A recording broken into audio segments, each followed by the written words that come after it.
কাঁচকলা কাটলাম, এই কাঁচকলার খোসা সিদ্ধ করে, কাঁচকলার খোসাগুলো দেখাও। এই কাঁচকলার খোসা এই সিদ্ধ করে তারপরে জলটা ফেলাই দিয়ে সর্ষে দেবো, টালা লঙ্কা, শুকনো লঙ্কা টালা দেবো, দিয়ে বাটা করবো, বাটা করে তারপর তেলের উপর একটু নাড়বো। খেতে খুব টেস্ট লাগবে, খুব ভালো লাগে, খেয়ে দেখবেন আপনারা।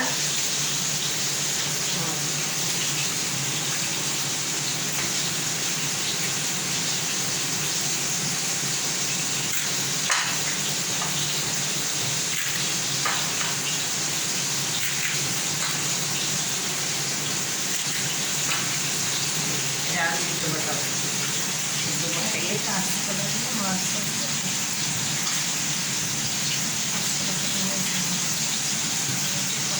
এটা এখন দিয়ে দেবো।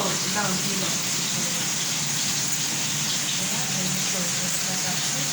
মাছ দিয়ে ঝোল করবো, প্লেন মাছের ঝোল, মাছের ঝোল।